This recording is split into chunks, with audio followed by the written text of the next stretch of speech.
Where you at, Atlanta? This is John Papa Grove, and you are listening to UK Bob Good Morning Blues on WRFG. You're going to have a great day.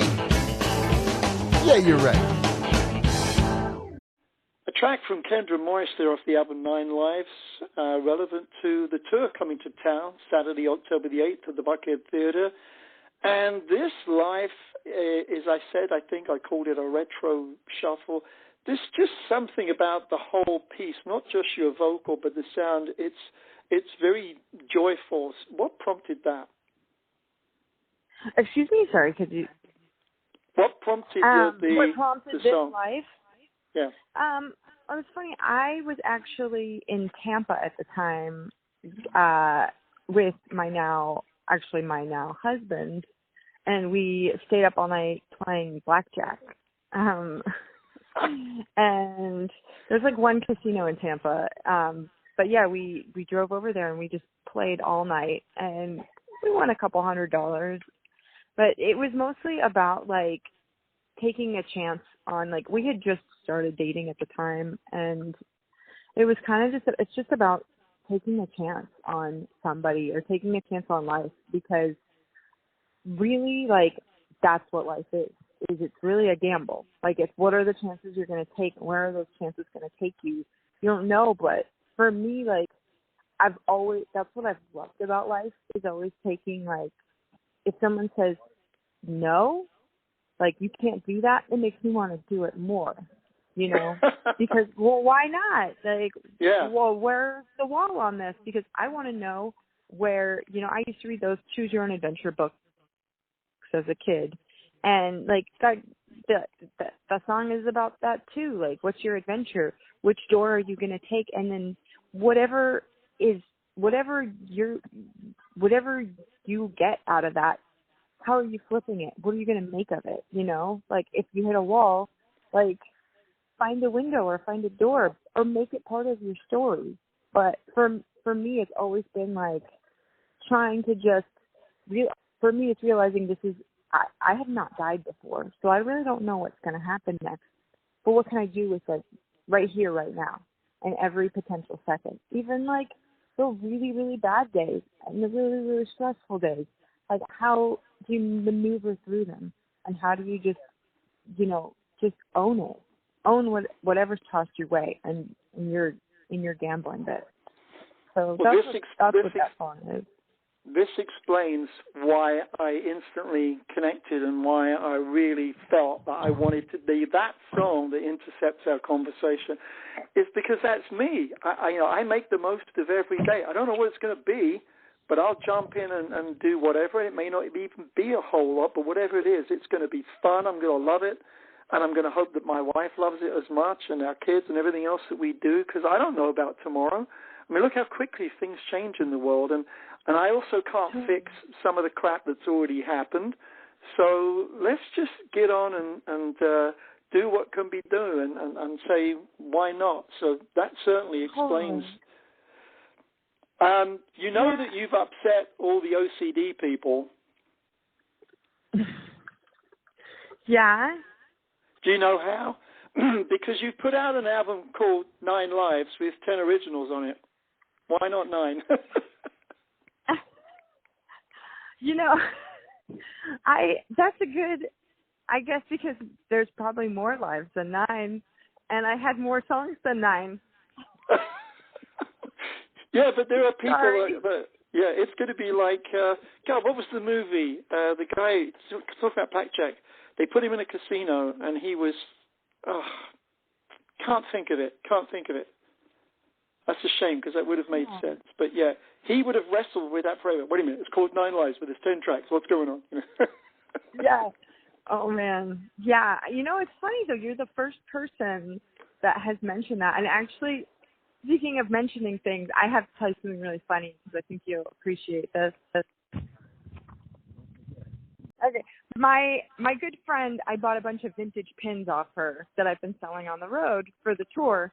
And I sell each pin at the merch booth $3 for a large pin. And then I came up with the specials, and I wasn't thinking when I did them, 3 for $10. So a day goes by, and my tour manager goes, Kendra, how is 3 pins for $10 a special? And then I thought for a second, I was like, oh, that's not special at all. Yeah, but how many people bought it? Everybody has signed the pin special. Not one person until just in Portland, the first person said, how is 3 pins for $10 a deal if you can get one for $3? So we gave them a free pin. But I am telling everybody the secret of the pins right now. But I was just like a crack up because this is why I didn't do well in high school. But I guess nobody did. So it makes me feel better. Oh, God, that's funny. That is funny. But, yeah, that's weird stuff that happens. But I'm telling you, the moment that someone brings up, excuse me, Kendra, there's 10 songs and the album's called 9 Lives, you're talking to an OCD person. Yeah. Oh, man. Yeah. One more question, and then you can run. Because you're a visual artist as well, would you tell people coming to the show on October the 8th that there's a difference seeing you live as a visual artist, vocalist, than what they heard on the album? What are they going to find different? They'll see how visual I am, like even with the clothes that I wear, and my merch booth is very like, I've got all my like clowns and my toys there. And I have, like, my ventriloquist dummy head attached to the stolen icebox tip bucket that we have at the booth. And you kind of get the whole, like most of my friends will even say, like, there's a whole, like, thing of me. You kind of get me. Like, I'm a little bit rough around the edges. But that's how I like everything, a little bit, like very colorful and fun, and I love mistakes. I love imperfections, and like you'll see a lot of like my quirkiness. And on stage, I really like to move around and interact with the audience, and trying to get my bass player to start doing a couple little dance steps with me. So yeah, you'll definitely get. I think you get what you hear on the record, absolutely, but you get more than that too. You kind of get the translation of my love of visuals in it too, in a way. I think that's going to be a great connection because I get accused of my being too zany with my color. I hate conventional clothes. I don't think I've bought anything in America, and I've lived here 38 years. It's like, no, I'll buy my clothes in London, thanks, because I'll wear very bright stuff or things with strange logos on, or in other words, you'll know who I am by how I'm dressed, because I want to show people visually, hey, let's have a good time. And I guess that's what I think of. I think of me as it's my job to make people smile somehow. If we don't get to talk, you'll at least laugh at the shirt I'm wearing, Yeah, absolutely. Like, I have this one T-shirt that I recently bought, like a vintage shirt of, like, just really horribly drawn, like a very, like a horribly drawn old man and an old woman in bed, and it says, "Where's the beef?" And she's looking under the covers, and her hair is standing up straight, and it makes me laugh, and it always makes me so happy to, like, share it with people, make other people laugh through, like, cute, like, I love humorous clothes, and, like, and yeah, you should, like, that's why I love, like, we don't have to be naked like Adam and Eve or whoever, so we get to, like, throw on whatever and express ourselves on the outside too, with the ways we want to, the ways we want to be seen. That's it. That's me. Saturday night, I wore a bright blue pastel suit, but underneath was with a collared shirt of Super Mario, because I felt like Super Mario that day. Nice. I think you and I, are you coming to the show? Yeah, I'll be at the show. So that was a great way to wrap up and finish the conversation. And any of you just jumped in or listening, wondering, what are these two wackos talking about? That's Kendra Morris, somewhere up in deepest, darkest Montana, who decided to tell me this great story, but climbed a hill and went down the other side out of range, and we had to call her back and find out it was worth waiting for. Don't worry, it was good. So thanks for the album 9 Lives, and you can come see her along with Crazy Matt Stubbs from GA-20 and the guys from Monophonics, all playing together. Crazy, the Coleman Trilogy package, Saturday, October the 8th at the Buckhead Theatre. Hey, Kendra, thank you so much. Sorry that we got disconnected, but we made it happen. Yeah, no, thank you so much. It's been really, really great talking to you.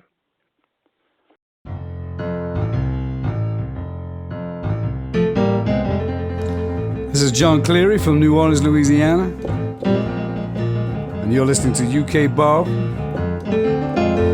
the Good Morning Blues.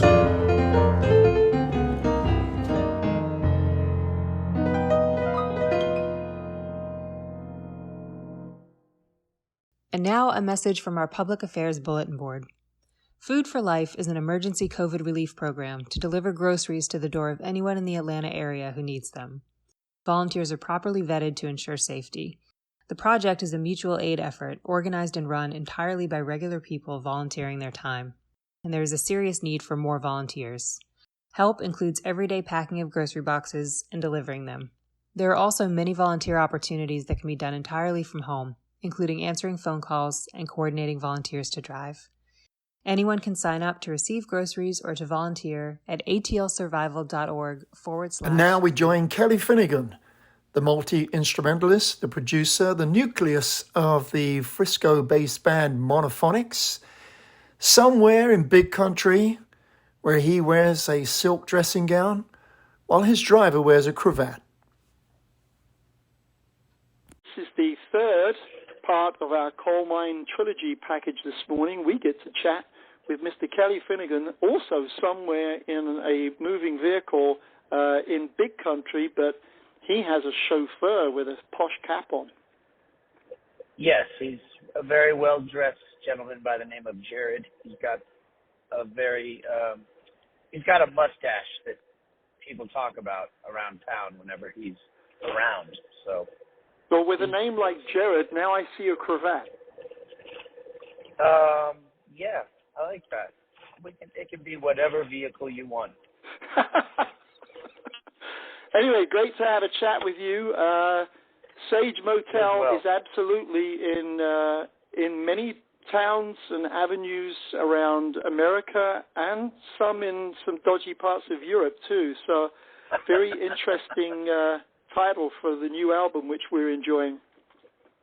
Oh, well, thank you very much. Yeah, it was something that just stuck in my brain for a long time, and I guess I was meant to share it with the rest of the world, years later, which is always interesting when you discover something or, experience something and it sticks with you, for so long to the point of where you end up using it. I'll forever be connected to that now. So it's very interesting.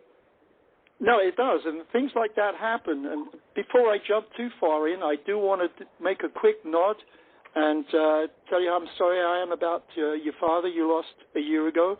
I met him at the San Francisco Blues Festival, I think around 2008, and it's for sure that you've got a whole stack of his DNA. Oh, well, thank you, UK Bob. That's nice of you to say. And yeah, he was the best, so I'll just leave it at that. To describe you and, not necessarily you, but the monophonic sound, people have asked me, because I've got a lot of people asking, they don't know who you are. I don't know whether it's because you hadn't played it. I just missed you guys earlier in the year in London. We somehow, I was going to come to the show, because I had only just in the last, I guess, year and a half, knew something about you, knew what the music was like, and I had to explain to some friends who were going to go. They said, what are we going to hear? I said, I don't know. It's tough to explain, but I would imagine very popular in London because it's very much something that we would relate to. I think I told him something like, well, imagine a revivalist's trippy neon soul cousin of the New Orleans band, very retro 70s stuff, and that's never left London. It's always been a big deal there. But it is tough, and this is the 5th album in 10 years? This is the 5th release in 10 years. Yep, that's correct. 4 LPs of original material with some covers sprinkled in. And one of the releases is an EP of covers that we, just some that we had been performing live for some years, and some that we really liked, some that spoke to our sound. So, yeah, 5 releases in 10 years, which feels good to say. That means we've put in the work and, making the art and following it up with tours. And it feels good that we're, at least in our mind, trying to do what we can to find as many listeners as possible. I think it's a nice space. I don't know why. I always think that somebody that puts out, less over a period of time, say once in every 4 years, well, maybe you've let down an audience that wants to hear more, and somebody that puts out 2 a year, like Joe Bonamassa, is like overflow, So I don't know why. I kind of get 1 every 2 years is just right. You've had time to make it, share it, consume it with the world, have it sink into everybody. Then you're ready to go back and do the next thing, and everybody else is ready to hear it again. I don't know why. I just think it's right. I would completely agree with you. And a lot of the artists I love and am inspired by, I'm always amazed when you look at some of the runs of, those first few Funkadelic records, those first few Sly and the Family Stone records, obviously Stevie Wonder's amazing run in the 70s, starting the Talking Book. And to also be touring, it's pretty amazing back now. I think it was a little different back then, but 2 years for us is that feels good. And I can't say it's a 2-year average because of it being 5 releases in the last 10 years, but there was definitely a little bit more of a gap between 2 of those records, which kind of just had to happen for the growth of the band. But I'm agreeing with you that a nice 18 to 24 month window between releases is it's not, it's the Goldilocks rule. It's not too much, it's not too little, it's just right. Yeah, exactly. No, I think so, and it definitely works. My friends in London, I told them, I'm guessing it was the Jazz Cafe gig that they were going to that I'd already left, and you guys were just coming in.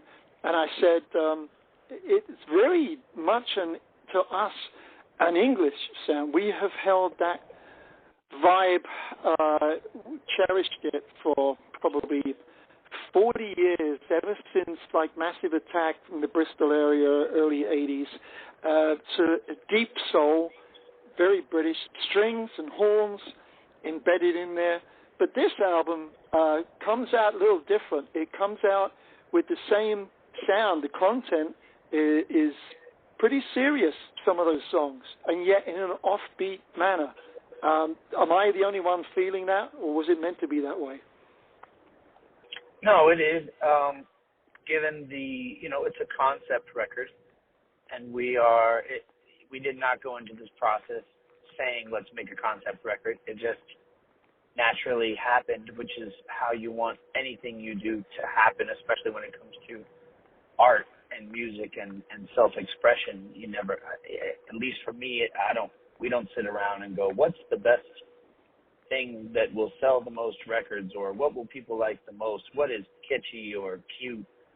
It's really just, we started to make a record, and I, wrote the song Sage Won't Tell, and that just started us down a rabbit hole. And I think in my experience in dealing with being a musician and someone who's traveled around the world and stayed at a lot of hotels and motels and hostels and slept on floors and couches, the thing that you find is everybody has a story. And hotels and motels, they can be there. It's a crossroad for people in different parts of their lives, different parts of, their journey as a human being. And it seems like a good backdrop and a place to tell a story about, yes, some very personal things, but I think also my personal things can really mirror a lot of the same things that we're all going through, a lot of things that people out there are experiencing and feeling. So the songs are definitely come from a personal experience or personal experiences that I've witnessed or been around.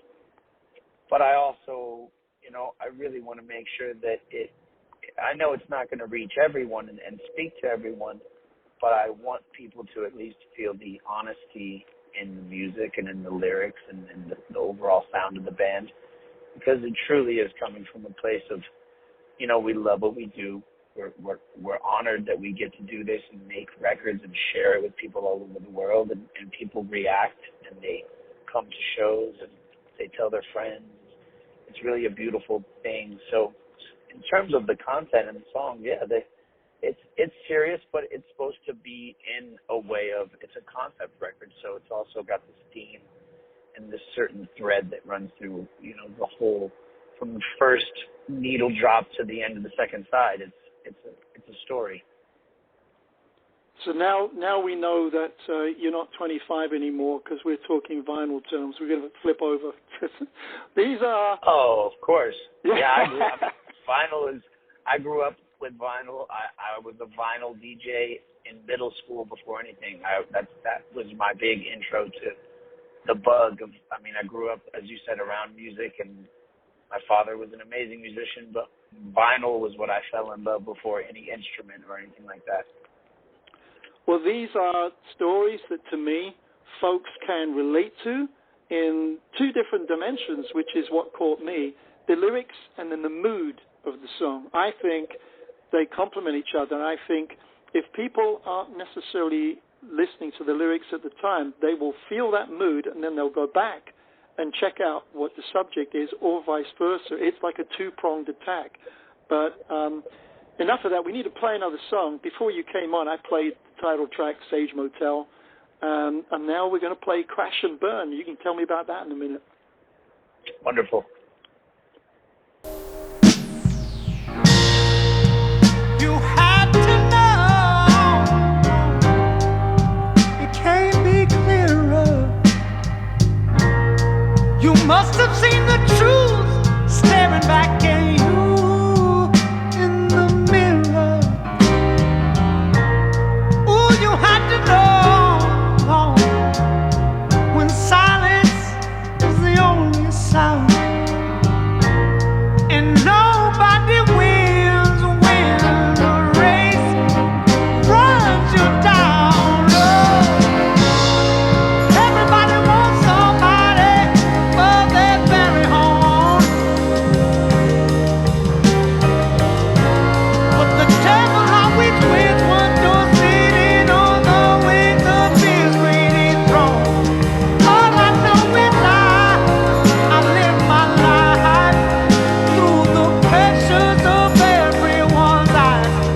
No, I never learned till it's my turn to cry and burn. I should have known you'd be leaving, 'cause I was never around. Ooh, I should have known, but I just kept on chasing my dreams. But now I see life that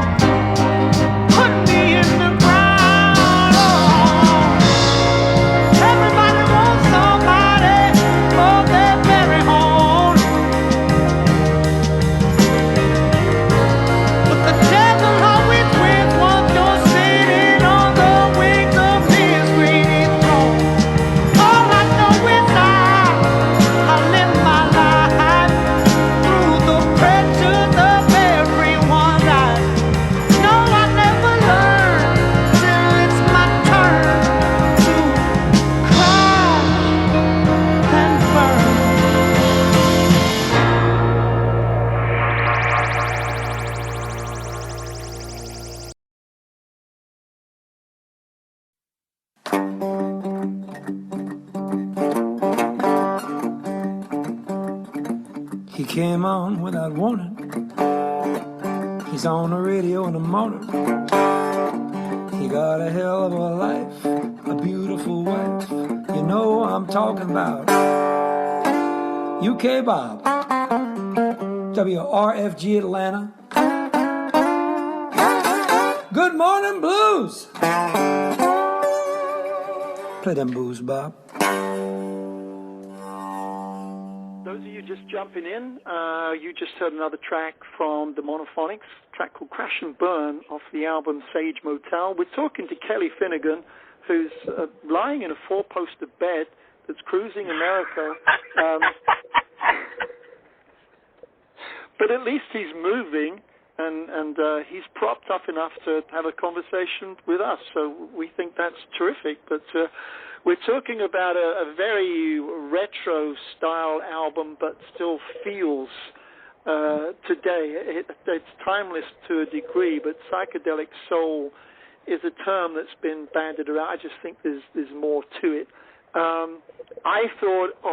met Curtis Mayfield probably early 90s at Ichiban Records. Wow. He was in a wheelchair by then. It was very odd sensation to be chatting to someone with such a soft tone, gentle demeanor, who was having a quiet but meaningful conversation about music, despite his condition. He lived right here in Kennesaw, Georgia, so that's why that happened. And Ichiban Records was the label he was on, was also out there. So just a freak accident of timing for me to be over there. John Abbey, who owned Ichiban Records, used to be the editor of Blues and Soul magazine in London, and that's how that connection happened. But so I thought about him and all of those things, because there's so much great material here. I do have to ask you about War Paint, simply because a very tough subject, and wondered if your mother had any input on that. My parents both were. My mother still works actively in recovery and helping people with drug and alcohol addictions. Actually, all addictions. She just helped somebody with a gambling addiction. So that's what she deals in. My parents, they've both been very active in terms of, some people have heard of a foundation called Music Cares, which is directly associated with the Grammys and the Recording Academy. And that was something my parents were very involved in the beginning stages when it first started, by a gentleman, an old jazz musician from New York named Buddy Arnold. So, unfortunately, substance abuse and chemical abuse and addiction, it goes, it seems to find creative people, talented people, some people that we'd call geniuses or legends, and that goes all along from, playwrights and novelists to movie stars, and obviously musicians, creative people. But I think in today's world, there is obviously, chemical dependency and addiction has been around a long time, but it's a different type of thing, the world we live in. People are addicted to their phones.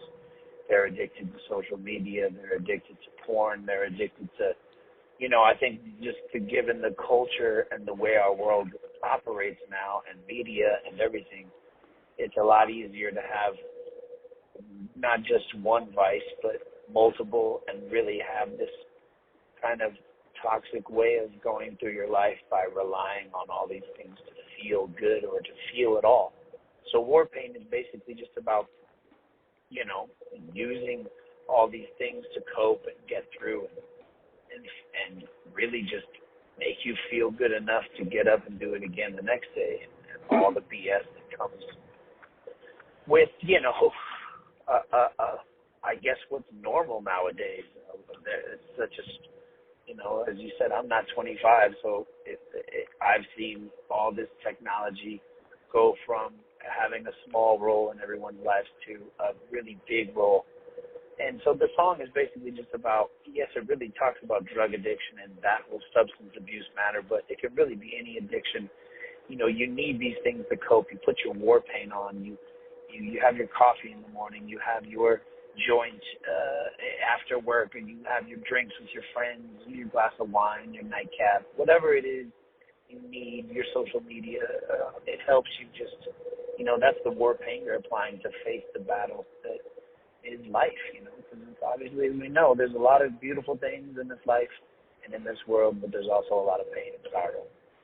It's a very truthful scenario that's escalated in the last 10 plus years, and I think a lot of people, I'm going to steer them to relate. We're not playing it on the air today simply because I've got 6 tracks that I play off this album, and we played 2 today. In fact, I even played in the prelude explaining who's on today. I played the thing you did live at the Blues Kitchen. But if you're going to go check out the album, The Monophonics Sage Hotel, we're talking about the track War Paint, and I think there's an awful lot of people could relate. My youngest daughter suffers with bipolar, and I've watched her do this. She will go do whatever she has to do that day on a day she does not feel like doing it to begin with, and she has to mask her situation one way or another, either with her clothes or her face or something that allows her to make it to the other end of the day. And I bet there's a lot of people out there that we have no idea what they're going through. And so I think the more people get a chance to get help or at least explain themselves to others, whether they're friends or strangers, will help everybody down that line, don't you think?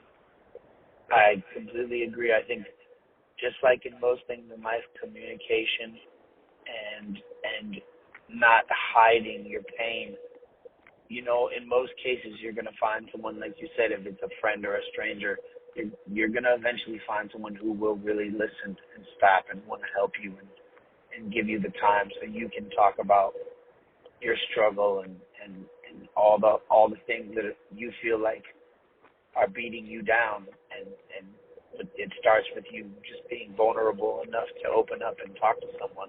It's really important. I think it's not, you know, we all talk about these things, and obviously as a country, being an American, we've started this conversation more and more, but it needs to happen even more and more, where people are told, if you're having a tough time, go talk to someone. Go find someone who will listen and help you through these issues. Well, I get to see you perform all this music live for the first time, and I got a feeling it's going to be a real capture, a real difference, because I have absorbed the content of most of the tracks on the album, and so I'll be into it from that point of view. What do you think the audience, does it differ? You know, you've played London, you've played the Jazz Cafe. You know, other than the balcony, you know, that's a pretty tight standing room. Are people moving? Are they quiet and they're focused on the music? What have you seen the difference between an American audience and a London audience, for example? Well, the audiences, in the case, the people we're attracting in London are really passionate, and they definitely show up with a great knowledge of the material, past and present. The last time we were out there, we had released Warpaint, and it was really being embraced really well out there, and BBC 6 was playing it a lot. It was a really great thing. So with a song like that really gets people going. There's a lot of depth to the lyrics, and there's a lot of there to process, as you said, because of the subject matter. But it's really a groovy song, and it's got a really great, you know, drum and bass part that keeps things chugging along. Very Sly and the Family Stone, Northern Soul, which is obviously a very popular thing in the UK. So I think you have a nice mix of, depending on what the song is, you do have the crowd moving. Some people are dancing and bopping along. And then other times, everybody is just still and listening and trying to be in the moment of, you know, this, you know, a performance that's happening. So a London audience, in our case, brings a lot of energy. We love playing in London. ever since our first show there, we've just attracted really great people to our shows who love music, have a great knowledge of music and the kind of music we play, whether that's soul or psychedelic rock or British pop, American pop from the 60s or 70s. And, I mean, it depends. As you know, it depends on where you are in the States. On the coast, a lot of amazing music fans, everywhere from San Diego all the way up to Vancouver, Seattle. You know, in the South, where you're at, great. I mean, we were just in Macon, Georgia, playing for the Otis Redding celebration, his 81st birthday. And people were absolutely incredible. They were excited. They embraced the music.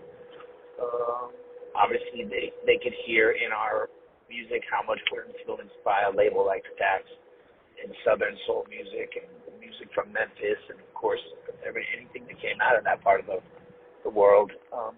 So, yeah, I mean, there's a big difference, but I'd say there's a less of a difference, in my opinion, between a great American crowd and a great London crowd, where sometimes in other parts of Europe, and obviously a place like Japan, you can get very reserved audiences, and that doesn't mean they are enjoying the show or loving the music.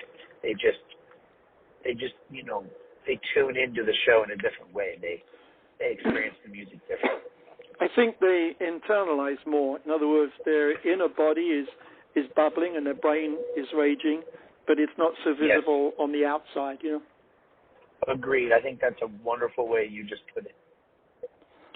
Well, I'm looking forward to seeing this, and I thank you for your time today to explain some depth behind the album. A lot of people still haven't heard. A lot of people are about to hear it, and I'm hoping that people listening today are driven to come check it out. Saturday, October the 8th at the Buckhead Theatre, the Colemine Trilogy package.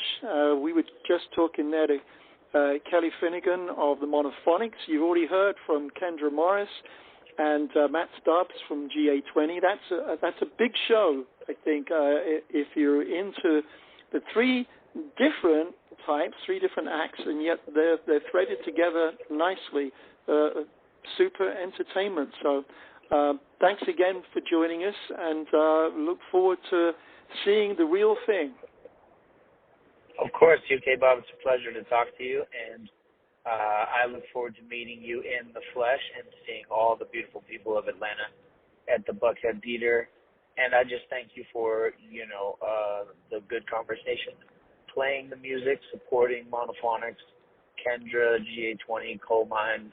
We really appreciate it. We appreciate you, DJs just like you out there that are still playing great records for the people. And I can still smell the vinyl, can't you? Oh, yeah, it lives on me. That's terrific. Thank you. All right, thank you. Have a great rest of your day.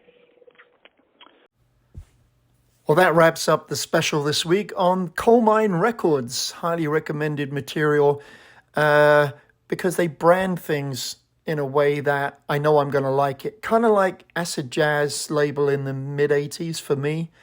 And you can do that, I think, before the 2000s. You can look at a record label and go, okay, this will be good because it's on that label. And if you look back over your music collection prior to that date, I think you'll find the same thing applies to especially the sub-labels. Very specific that they stuck to a formula, knowing that people would like what was on that label. It works. So the Colemine package arrives Saturday, October the 8th at the Buckhead Theatre. You're going to hear all three of those acts, which is a tremendous event as far as I can see. And I highly recommend it. All three of those folks that you just heard, you will see visually jumping or not jumping, depending on exactly how they're playing something. What else did I have to tell you about? Oh, yes, you all know that the storm is shortly arriving. So I think it's very relevant that it's called Ian. And I'm making sure I copy all my friends called Ian. And can I please also point out that Ian is a Scottish name? Okay, so don't blame me. Those of you who were looking forward to Cowboy Mouth Saturday night, they cancelled. Sorry. It's an outdoor show, so I guess wasn't that the weather's going to be bad here in Atlanta, but them boys driving from New Orleans was not going to be easy. So What else? Oh, I wanted to tell you about some things that don't happen in London. Coffee and pizza. I love both of those things, especially the coffee. I'm very specific about having good, fresh coffee first thing in the morning and then at 5, 6 p.m. Coffee in London is crap, okay? It's like sad dirt water, I guess is how I would call it. Pizza, they haven't a clue. What else was going on in London you wouldn't know about? Yes, it occurred to me. I don't know why I've never thought of this. And it just came up because I filled up yesterday. You can't pay for petrol at the pump in England. You fill up, you go inside. Now, you might say, but Bob, isn't that the risk of people running off, having not paid for their fuel? And I'm like, oh, my gosh, we don't do things like that in England. I think the main reason is you got to come in the store because you might spend more money on stuff that you have to walk through. You know how the drugstores in America do this? You've got to walk the gauntlet of chocolate and all kinds of stuff to get to the register, okay? Well, you do that at the fuel petrol stations in England. They want you to buy more stuff, and it works. I buy a newspaper, a cold drink, a set of golf clubs. Who knows? What else is happening? Yes, because of the situation with Russia, England is paying 30% of your gas bill, residential and commercial. What's America doing? Echo. Yeah, sorry, that comes up. Anyway, I had fun chatting to all the coal mine people. To let you know about upcoming stuff, who do I have next week? I have Foghat. Foghat are on next week. The week that's the 6th, October 6th. October 13th, the fabulous RORY Block in town for a very rare concert. And on October the 20th, Davey Knowles, now solo, but formerly Backdoor Slam, wonderful blues trilogy. He's also in town later, probably a couple of days after the interview. So hang tight and we'll slide in some more brand new music. Free all political prisoners. Free all political prisoners. Free all political prisoners. Free all political prisoners. This is a public affairs bulletin board announcement brought to you by your station for progressive information and handpicked quality music. WRFG 89.3 FM. WRFG.org. On October the 4th, 2022, honoring the birthday of human rights icon Imam Jamil Al-Amin, formerly H. Rap Brown. Supporters will gather outside the CNN building, 190 Marietta Street, Northwest Atlanta, Georgia, 30303 at 12 noon to call on CNN to tell the truth about his false incarceration. This event is organized by the Imam Jamil Action Network in cooperation with African Holistic Health Association, Black Alliance for Peace, Atlanta, FTP, Moore Science Temple No. 33, Atlanta, and Workers' World Party. For more information, ImamJamilActionNetwork.org, 770-866-7570, 833-999-IJAN, or 4526. Who refuse to be submissive to an oppressive system, often are placed behind bars, living in mental freedom, while many of our people are living in a prison while driving popular cars. Gonna close out now with a brand new album, Lauren Anderson. This is the title track, Burn It All Down, and we're gonna finish out the program celebrating what would have been Ray Charles' 92nd birthday just a few days ago with a rare track from Humble Pie doing Drown in My Own Tears with the fabulous Steve Marriott. I'll see you all next week.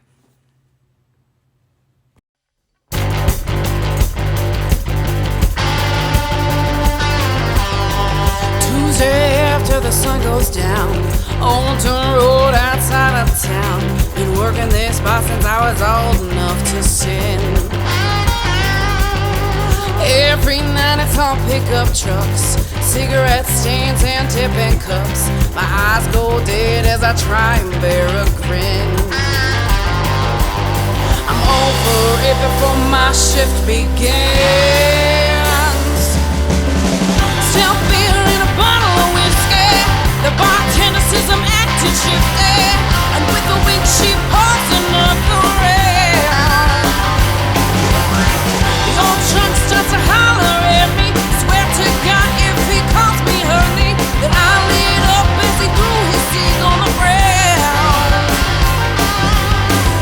that's when we burned it all down.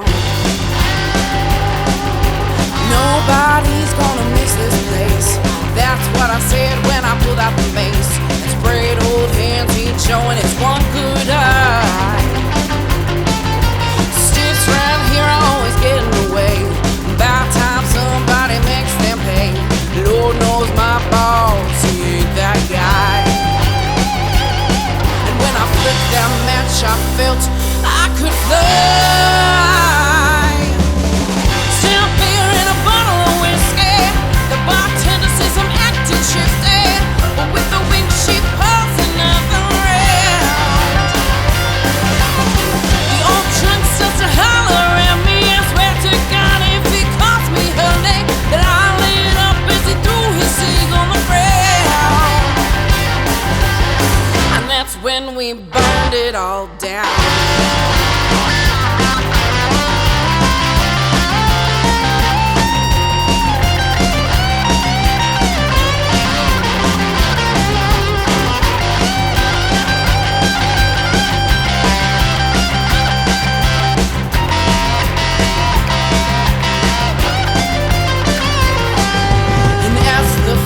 Went up, the lights blew out, slipping out the back as we let out a shout, skipping through the woods, singing at the top of our lungs, and the flashing lights showed up. We didn't even run. Still beer in a bottle of whiskey. Bartender says I'm acting shifty, and with the wind she pours another.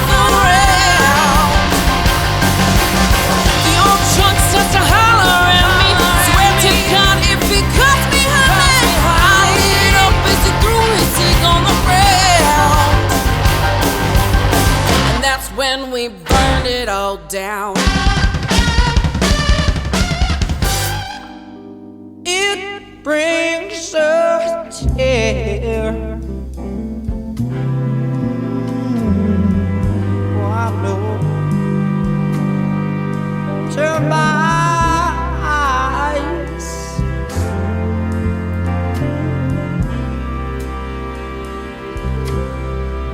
When I begin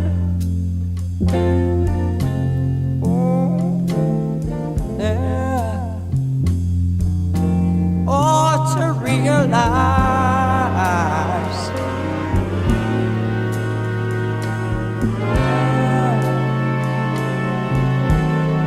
no, I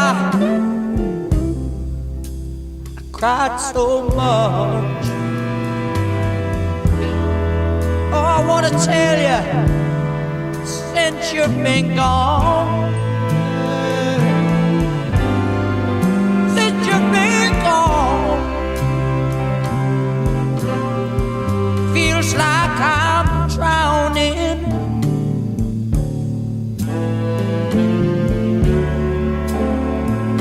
Oh, drowning my own tears now. Ooh, don't you know I'm gonna sit down and cry.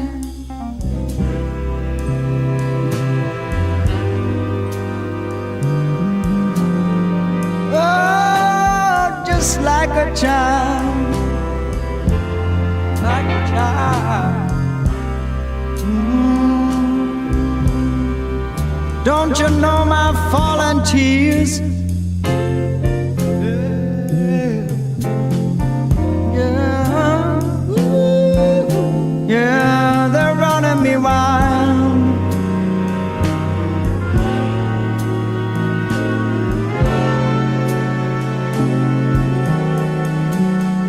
But if you don't say, yeah, yeah, yeah, that you'll be back soon now, yeah.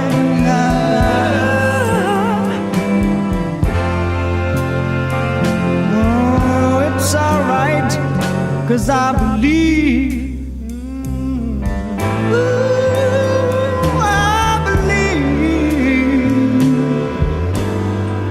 I'm gonna drown in my own tears.